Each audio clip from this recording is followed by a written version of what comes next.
S, ಇನ್ನು ಮುಂದಿನ ಸುದ್ದಿ ಬೀದರ್ಗೆ ಸಂಬಂಧಪಟ್ಟದ್ದು.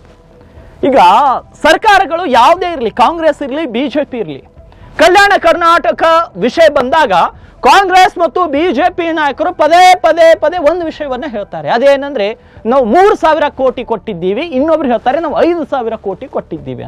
ಹಾಗಾದ್ರೆ ಇವರು 3,000 ಕೋಟಿ ಮತ್ತು ಇವರು 5,000 ಕೋಟಿ ಕೊಟ್ಟರು ಕೂಡ ಇವತ್ತಿಗೂ ಕಲ್ಯಾಣ ಕರ್ನಾಟಕ ಭಾಗದ ಕೆಲವೊಂದಿಷ್ಟು ಶಾಲೆಗಳಲ್ಲಿ ಶೌಚಾಲಯಗಳೇ ಇಲ್ಲ ಅನ್ನೋದು ಇದು 100ಕ್ಕೆ 100 ಸತ್ಯವಾದ ಮಾತು, ವಾಸ್ತವ ಸ್ಥಿತಿ ಇದು. ಆದರೆ ರಾಜಕಾರಣಿಗಳು ಬರೀ 3,000 5,000 ಕೋಟಿ ಅಂತ ಹೇಳ್ತಾರೆ, ಆದರೆ ಶಾಲೆಗಳಲ್ಲಿ ಶೌಚಾಲಯ ಇಲ್ಲ. ಇದ್ರ ಬಗ್ಗೆ ಒಂದು ಸ್ಟೋರಿ ಇದೆ, ಬೀದರ್ ಜಿಲ್ಲೆಗೆ ಸಂಬಂಧಪಟ್ಟದ್ದು. ಇನ್ನು ರಾಜ್ಯದಲ್ಲಿ ಪೌರಾಡಳಿತ ಸಚಿವರಾಗಿ ಕೆಲಸ ನಿರ್ವಹಿಸುತ್ತಿರುವಂಥ ರಹೀಮ್ ಖಾನ್ ಅವರ ಕ್ಷೇತ್ರಕ್ಕೆ ಬರುತ್ತೆ ಈ ಊರು. ಮರ್ಕಲ್ ಅನ್ನೋ ಗ್ರಾಮದಲ್ಲಿ ಕಳೆದ 5 ವರ್ಷಗಳಿಂದ ಶಾಲೆಯಲ್ಲಿ ಶೌಚಾಲಯವೇ ಇಲ್ಲ. ಮಕ್ಕಳು ಶೌಚಕ್ಕೆ ಮೂತ್ರಕ್ಕೆ ಹೋಗಬೇಕಾದ್ರೆ ಹೆದ್ದಾರಿಯ ಪಕ್ಕದಲ್ಲಿ ನಿಂತ್ಕೊಂಡು ಮೂತ್ರವನ್ನು ಮಾಡಬೇಕು, ಹೆದ್ದಾರಿಯ ಪಕ್ಕಕ್ಕೆ ಹೋಗಿ ಶೌಚವನ್ನು ಮಾಡಬೇಕು. ಇದು ದುರಾದೃಷ್ಟ. ಕಾಂಗ್ರೆಸ್ ಸರ್ಕಾರದಲ್ಲಿ ಸಚಿವರಾಗಿರುವಂತಹ ರಹೀಮ್ ಖಾನ್ ಅವರು ಪ್ರತಿನಿಧಿಸುವಂತಹ ಬೀದರ್ನ ಮರ್ಕಲ್ ಗ್ರಾಮದ ಸರ್ಕಾರಿ ಶಾಲೆ ಒಂದರಲ್ಲಿ ಮಕ್ಕಳಿಗೆ ಕಳೆದ 5 ವರ್ಷಗಳಿಂದ ಶೌಚಾಲಯ ಇಲ್ಲ ಅನ್ನೋದು ಗ್ರಾಮಸ್ಥರ ಆರೋಪ. ಆದರೆ ಕಳೆದ 5 ವರ್ಷಗಳಿಂದ ಆ ಮಕ್ಕಳು ಎದುರಿಸುತ್ತಿರುವಂತಹ ಸಮಸ್ಯೆಗಳ ಬಗ್ಗೆ ಸಚಿವರಿಗೆ ಕಿಂಚಂತೂ ಕಾಳಜಿ ಇಲ್ಲ. ಅಂದರೆ ನೀವೇ ಅರ್ಥ ಮಾಡ್ಕೊಳ್ಳಿ ಯಾವ ಮಟ್ಟಿಗೆ ಇವರು ರಾಜಕಾರಣವನ್ನು ಮಾಡ್ತಿದ್ದಾರೆ, ಯಾವ ಮಟ್ಟಿಗೆ ಇವ್ರಿಗೆ ಬಡವರ ಮೇಲೆ ಕಾಳಜಿ ಇದೆ ಅಂತ. ಇಷ್ಟು ಕಾಳಜಿ ಯಾಕ್ರಿ ಇರುತ್ತೆ ಇವರಿಗೆ, ಇಷ್ಟು ಕಾಳಜಿ ಯಾಕೆ ಮಾಡ್ತಾರೆ? 5 ವರ್ಷದಿಂದ ಯಾವುದೇ ರೀತಿಯ ಶೌಚಾಲಯ ಇಲ್ಲ. ಅವರು ಶೌಚಕ್ಕೆ ಮತ್ತು ಮೂತ್ರಕ್ಕೆ ಹೆದ್ದಾರಿಯನ್ನು ಅವಲಂಬಿಸಿಕೊಂಡಿದ್ದಾರೆ, ಹೆದ್ದಾರಿ ಪಕ್ಕದಲ್ಲಿ ಹೋಗಿ ಶೌಚ ಮತ್ತು ಮೂತ್ರವನ್ನು ಮಾಡ್ತಾರೆ. ಆದರೆ ಮಾನ್ಯ ಸಚಿವರಿಗೆ ಇದರ ಬಗ್ಗೆ ಗಮನಕ್ಕಿಲ್ವೋ ಅಥವಾ ಗಮನಕ್ಕಿದ್ದು ಕೂಡ ಸುಮ್ಮನಿದಾರೋ ಗೊತ್ತಿಲ್ಲ. ಈ ಕುರಿತು ನಮ್ಮ ಬೀದರ್ನ ಪ್ರತಿನಿಧಿ ದೇವರಾಜ್ ನೇರವಾಗಿ ಸ್ಥಳಕ್ಕೆ ಭೇಟಿಯನ್ನು ಕೊಟ್ಟಿದ್ದಾರೆ, ಆ ಶಾಲೆಗೆ ಭೇಟಿ ಕೊಟ್ಟಿದ್ದಾರೆ. ಶಾಲೆಯಲ್ಲಿ ಯಾವ ರೀತಿಯ ಸಮಸ್ಯೆ ಇದೆ ಅಂತ ಅವರೇ ಖುದ್ದಾಗಿ ಪ್ರತ್ಯಕ್ಷ ವರದಿ ಒಂದನ್ನು ಕೊಟ್ಟಿದ್ದಾರೆ. ಬನ್ನಿ, ದೇವರಾಜ್ ಕೊಟ್ಟಂತ ಪ್ರತ್ಯಕ್ಷ ವರದಿ ಏನು ಒಂದ್ಸಲ ನೋಡ್ಕೊಂಡು ಬನ್ನಿ. ನಾವಿವತ್ತು ಬೀದರ್ನಿಂದ ಕೇವಲ 5 ಕಿಲೋಮೀಟರ್ ದೂರ ಇರೋ ಮರ್ಕಲ್ ಗ್ರಾಮದಲ್ಲಿದ್ದೇವೆ. ಈ ಮರ್ಕಲ್ ಗ್ರಾಮದಲ್ಲಿ ಏನು ಸರ್ಕಾರಿ ಶಾಲೆ ಇದೆ, ಏನು ಸರ್ಕಾರಿ ಹಿರಿಯ ಪ್ರಾಥಮಿಕ ಶಾಲೆ, ಈ ಶಾಲೆ ಆವರಣದಲ್ಲಿದ್ದೇವೆ.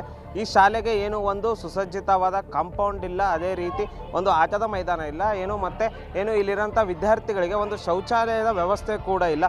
ನಾವೀಗ ನಿಮಗೆ ಈ ಶಾಲೆಯಲ್ಲಿರುವ ಶೌಚಾಲಯ ಹಾಗೂ ಇಲ್ಲಿನ ಆಟದ ಮೈದಾನಗಳ ಸ್ಥಿತಿಯನ್ನು ತೋರಿಸ್ತೀವಿ. ಇದು ಏನು ಇಲ್ಲಿ ಓದುವಂಥ ಮಕ್ಕಳ ಆಟದ ಮೈದಾನ. ಇದು ಏನೋ ಒಂದು ಸರಿಯಾದ ರೀತಿಯ ಒಂದು ವ್ಯವಸ್ಥೆ ಇಲ್ಲ. ಇದೇ ದಾರಿಯಲ್ಲಿ ಏನು ಸಾರ್ವಜನಿಕರು ಓಡಾಡ್ತಿರ್ತಾರೆ, ವೆಹಿಕಲ್ಗಳು ಓಡಾಡ್ತವೆ, ಇದೇ ದಾರಿಯಲ್ಲಿ ಮಕ್ಕಳು ಆಟ ಆಡ್ತಾರೆ. ಅದೇ ರೀತಿಯಿಂದ ಶೌಚಾಲಯಗಳ ಪರಿಸ್ಥಿತಿ ತೋರಿಸ್ತೀನಿ. ಏನು ಬಡವರ ಮಕ್ಕಳು ಸರ್ಕಾರಿ ಶಾಲೆಗೆ ಓದೋಕ್ಕೆ ಬರ್ತಾರೆ, ಅವರು ಓದುವಂಥ ಶಾಲೆ ಶೌಚಾಲಯಗಳ ಪರಿಸ್ಥಿತಿ ತೋರಿಸ್ತೀನಿ. ಏನು ಇದು ಈ ಶಾಲೆಯ ಶೌಚಾಲಯ. ಇದು ಈ ಶೌಚಾಲಯದ ಪರಿಸ್ಥಿತಿಯನ್ನು ನೋಡಿ ನೀವು. ಏನು ವಿದ್ಯಾರ್ಥಿಗಳಿಗೆ ಇಲ್ಲೇ ಬಂದು ಶೌಚಾಲಯಕ್ಕೆ ಬರ್ತಾರೆ. ಇದನ್ನ ನೋಡಿ, ಇದು ಶೌಚಾಲಯ ಅಂತ ಯಾರು ಕೂಡ ಹೇಳಲ್ಲ.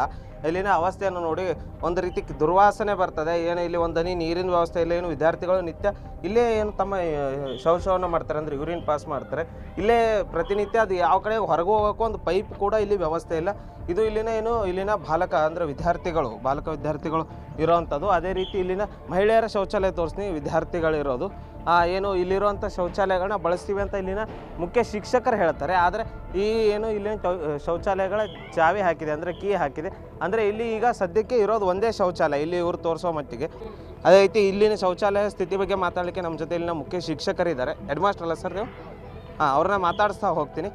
ಸರ್, ಏನು ಸರ್ ಇಲ್ಲಿ ಒಂದು ಶೌಚಾಲಯ ಇಲ್ಲ ಅಂತ ಹೇಳ್ತಿದ್ದಾರೆ, ಶಾಲೆಗೆ ಒಂದು ಕಾಂಪೌಂಡ್ ಇಲ್ಲ, ಒಂದು ಆಟದ ಮೈದಾನ ಇಲ್ಲ ಸರಿಯಾಗಿ, ಇಲ್ಲೇ ಗಾಡಿಗಳು ಓಡಾಡ್ತವೆ, ಏನು ಹೇಳ್ತೀರಿ ಸರ್? ಇಲ್ಲಿ ಹೇಳೋದೇನಲ್ಲ, ಅಲ್ಲಿ ರೋಡ್ ಸೈಡ್ ಶಾಲೆ ಇರೋ ಕಾರಣ ಇಲ್ಲಿ ಜಾಗದ ಕೊರತೆ. ಇಲ್ಲಿ ಹೊಸದಾಗಿ ಒಂದು ರೂಮ್ ಕೊಟ್ಟಿಲ್ಲ ಸುತ್ತಮುತ್ತ ಇದ್ದವರು. ಮತ್ತು ಇಲ್ಲಿ ನಾ 2-3 ಸಲ ಪಂಚಾಯತ್ ಭೀ ಹೇಳಿದ್ದೇನೆ, ಅವರು ಮಾಡ್ತಂತಾರೆ ಹಿಂದೆ ಜಾಗದ ಶೌಚಾಲಯ ಮಾಡ್ಬೇಕಂತ ಕಸಿ. ಅದು ನಾವು ಬೆನ್ನ ಹತ್ತಿರ ಭೀ ಕೂಡ ಮಾಡ್ತಾರತ್ತಾರ. ಈಗ ನಮ್ಮಲ್ಲಿ ಇರೋದು 2-3 ಸಲ ಹುಡುಗಿರ ಸಲಕ್ಕೆ ನಾವು ಸಪ್ರೇಟ್ ಮಾಡಿದ್ರೆ ಅವ್ರದ್ದು ಚಾವಿ ಹಾಕ್ತಾರೆ ಮತ್ತು ಬಂದ್ ಮಾಡ್ತಾರೆ. ಯಾಕಂದ್ರೆ ನಾವು 1 ಗಂಟೆ ಮಿಸ್ ಆಯ್ತು ಅಂದ್ರೆ ಅದು ಪೂರ ಸುತ್ತಮುತ್ತ ಇದ್ದ ಮಂದಿ ಎಲ್ಲ ಅದಕ್ಕೆ ನುಕ್ಸಾನ ಮಾಡ್ತಾರೆ. ಅಂದರೆ ಇಲ್ಲಿನ ಶೌಚಾಲಯಗಳಿಗೆ ಭದ್ರತೆ ಇಲ್ಲ, ಸಾರ್ವಜನಿಕರು ಇದನ್ನ ಯೂಸ್ ಮಾಡ್ತಾರೆ ಅಂತ ಹೇಳ್ತಿದ್ರೆ ಗ್ರಾಮ ಹಾಳು ಮಾಡ್ತಾ ಇರ್ತದೆ. ಅದಕ್ಕೆ ಬಂದು ಏನೋ ಕಸ ಬಿಟ್ಟೋದು ಅದು ಮಾಡೋದು, ಮತ್ತು ಅವ್ರು ಬಂದು ವಿಸರ್ಜನೆ ಮಾಡೋದು. ಅದರಿಂದ ಇಲ್ಲಿ ಹುಡುಗರು ಎಲ್ಲಿ ಹೋಗ್ತಾರೆ ಸರ್? ಇದೇ ಟಾಯ್ಲೆಟ್ ಹುಡುಗರು ಕಾಣಿಸ್ತಿದ್ದೆಲ್ಲ ಇಲ್ಲಿ ಹುಡುಗರು ಆ ಕಡೆ ಬೈಸಾಗ್ದಾಗ ಹೋಗ್ತಾರ ಮತ್ತೆ ಇಲ್ಲಿ ಬರ್ತಾರ ಹುಡುಗರು ಸಣ್ಣ ಪರ್ಗಳು ಆ ಕಡೆ ಹಿಂದೆ ಹೋಗ್ತಾರೆ. ಅಂದ್ರೆ ಈಗ ನೀವು ಹೇಳ್ತಿರೋದು ಆ ಸೈಡ್ ತೋರ್ಸಪ್ಪ ಆ ಸೈಡ್ ಸಂತೋಷ. ಅಂದ್ರೆ ಈಗ ನೋಡಿ ಈಗ ಎದುರುಗಡೆ ಅವ್ರು ಹೇಳ್ತಿರೋದು ಅಲ್ಲಿ ಎದುರುಗಡೆ ಹೋಗ್ತಾರ ಅಂತ ಅಲ್ಲಿ ಮುಖ್ಯ ರಸ್ತೆ ಇದೆ, ಏನು ಬೀದರ್ ಔರಾದ್ ಮುಖ್ಯ ರಸ್ತೆ ಇದೆ, ಆ ರಸ್ತೆ ಇದೆ. ವಿದ್ಯಾರ್ಥಿಗಳು ಆ ಸೈಡ್ ಶೌಚಕ್ಕೆ ಹೋಗ್ತಾ ಇದಾರೆ ಅಂತ ಹೇಳ್ತಿದ್ದಾರೆ ಸರ್. ಮತ್ತೆ ಎಲ್ಲಿ ಹೋಗ್ತಾರೆ ಸರ್? ರೋಡ್ ದಾಟ್ ಹೋಗೋದಿಲ್ಲ, ಸಣ್ಣ ಹುಡುಗರು ಇಲ್ಲಿ ಎದುರು ಹೋಗ್ತಾರೆ ಗಂಡಸ್ಪರ್ಗಳು ಇಲ್ಲಿ ಎದುರ. ಅಲ್ಲ ಸರ್, ಇಲ್ಲಿ ಕಲ್ಲು ಮಣ್ಣು ಇದೆ, ನಾವು ಕಸ್ಟಡಿದಾಗ ಇರ್ತಾ ಇರ್ತೇವೆ, ಇಂಟ್ರೋಲ್ದಾಗಿ ಮತ್ತು ಊಟದ ಟೈಮಿಗೆ ನಾವು ಎಲ್ಲ ಕಸ್ಟಡಿ ಮಾಡ್ತಾ ಇರ್ತೇವೆ ಹುಡುಗರಿಗೆ. ಆ ರೋಡ್ ದಾಟ್ ಕೊಡಲ್ಲ, ನಾವು ದೊಡ್ಡ ಹುಡುಗರಿಗೆ ಕಮಾಂಡಿಂಗ್ ಮಾಡ್ತಾ ಇರ್ತೇವೆ. ಮತ್ತು ಇಲ್ಲಿ ಅಂದ್ರೆ ಹುಡುಗಿಯರಿಗೆ ಮತ್ತು ಟೀಚರ್ಗಳಿಗೆ ಎರಡೂ ಬಳಸ್ತಾ ಇದ್ದೆವು. ಈಗ ನಾವು ಪಂಚಾಯತ್ ಥ್ರೂ ಹೇಳ್ತಾ ಇದ್ದೆವು, KKRB ಒಂದು ಹೊಸದಾಗಿ ಆಗ್ಯದಂತ ನಾವು ಜಾಗ ತೋರಿಸಿದ್ದೇವೆ ಅಲ್ಲಿ. ಈಗ ತೋರಿಸಿದ ನಂತರ ಅದಕ್ಕೆ ಈ ಮುಂದಿನ ದಿನದಾಗ ಅದಕ್ಕೆ ಏನೋ ಆಯ್ತಂದ್ರೆ ಎಲ್ಲ ಸರ್. ಈಗ ನೀವು ಇದ್ರ ಬಗ್ಗೆ ಯಾರಿಗೂ ಗಮನಕ್ಕೆ ತಂದಿಲ್ವಾ ನಿಮ್ಮ DDP ಹೋಗ? ಅದು ಯಾರಿಗೂ ಹೇಳಿಲ್ವಾ? ಇಲ್ಲಿ ಸಮಸ್ಯೆ ಏನದ, ಜಾಗ ಸಮಸ್ಯೆ ಅದ. ಇಲ್ಲಿ ಭಾಳ ಕಿಮ್ಮತಿ ಜಾಗ, ಇಲ್ಲಿ ಶೌಚಾಲಯ ಇಲ್ಲದಿರೋ ಸಮಸ್ಯೆ ಪ್ರತಿಯೊಬ್ಬರಿಗೂ ಗೊತ್ತಿದೆ, ಆದ್ರೆ ಯಾರು ಇಲ್ಲೇನೂ ಮಾಡ್ತಿಲ್ಲ. ಜಾಗದ ಕೊರತೆ ಅದ ಸರ್ ಇಲ್ಲಿ. ಶೌಚಾಲಯ ಇಲ್ಲ ಅನ್ನೋದು ಸಮಸ್ಯೆ ಎಲ್ರಿಗೂ ಗೊತ್ತು, ಅಧಿಕಾರಿಗಳಿಗೆ ಅಂತ ಹೇಳ್ತಿದ್ರೆ. ಎಲ್ಲರಿಗೂ ಗೊತ್ತದ, ಜಾಗದ ಸಮಸ್ಯೆ ಅದ. ಇದಕ್ಕೆ ಇಲ್ಲಿ KKRB ಕೈಯಿಂದ ಆಗ್ಯದಂತ ಜಾಗದ ತೋರಿಸಿದೆ ನಾನು. ಈಗ ನಾವು ಇದ್ರ ಹಿಂದಿನ ಪಂಚಾಯತ್ ಥ್ರೂ ಮಾಡ್ತೇವೆ ಅಂತ ಅಂದರ. ಈಗ ಎಷ್ಟು ವರ್ಷದಿಂದ ಈ ಟಾಯ್ಲೆಟ್ನ ಯೂಸ್ ಮಾಡ್ತಿದ್ರು ಸರ್ ಈ ಮಕ್ಕಳು? ಈಗ ನಾ ಬಂದೆ ಎರಡು ವರ್ಷ ಭೀ ಆಗಿಲ್ಲ ನಾನು ಬಂದು ಹೇಳಿದ್ರು ಸ್ವಲ್ಪ ಅದಕ್ಕೆಲ್ಲ ಅಲರ್ಟ್ ಇದೆ. ಹುಡುಗರೆಲ್ಲ ಇಲ್ಲೇ ಇದು ಮಾಡ್ತಾರೆ. ಮತ್ತು ಹುಡುಗರು ಎಕಡೆ ಹೋಗ್ತಾರೆ, ಸೇಫ್ಟಿ ಸಣ್ಣ ಹುಡುಗರು ಆ ಕಡೆ ಹೋಗ್ತಾರೆ. ನಿಮ್ಮ ಹೆಸರು ಸರ್? ನಾನು SK ಅಹಮದ್ ಅಂತ. ಇದು ಇಲ್ಲಿನ ಮುಖ್ಯ ಶಿಕ್ಷಕರ ಮಾತು. ನೋಡಿ, ಏನು ಈ ಶಾಲೆ ಇದೆ, ಇಲ್ಲಿ ರೋಡ್ ಇದೆ, ಮನೆ ಇದೆ, ಇಲ್ಲೇ ಎಲ್ಲ ಜನಗಳು ಓಡಾಡ್ತಿರ್ತಾರೆ. ಅಂದರೆ ವೆಹಿಕಲ್ನ ತೊಗೊಂಡು ಅವ್ರು 2 ವೀಲರ್ನ ತೊಗೊಂಡು ಓಡಾಡ್ತಾರೆ. ಇದೇ ರಸ್ತೆಯಲ್ಲಿ ಮಕ್ಕಳು ಆಟ ಆಡ್ತಿರ್ತಾರೆ. ಅಂದರೆ ಏನು ಶಾಲೆ ಮೈದಾನ ಇದೆ, ಇಲ್ಲೇ ಗಾಡಿಯನ್ನು ತೊಗೊಂಡು ಅಡ್ಡಾಡ್ತಾರೆ ವಿದ್ಯಾರ್ಥಿಗಳು. ಅಲ್ಲಿ ಎದುರಿಗೆ ಏನಿದೆ ಕಾಣಿಸ್ತಿದೆ ಜಾಗ, ಅಲ್ಲಿ ಎಲ್ಲ ಕಲ್ಲು ಮಣ್ಣು ಏನಿದೆ, ಇಲ್ಲಿ ಏನು ತಮ್ಮ ಶೌಚಕ್ಕೆ ಹೋಗ್ತಾರಂತೆ ಆ ಜಾಗದಲ್ಲಿ.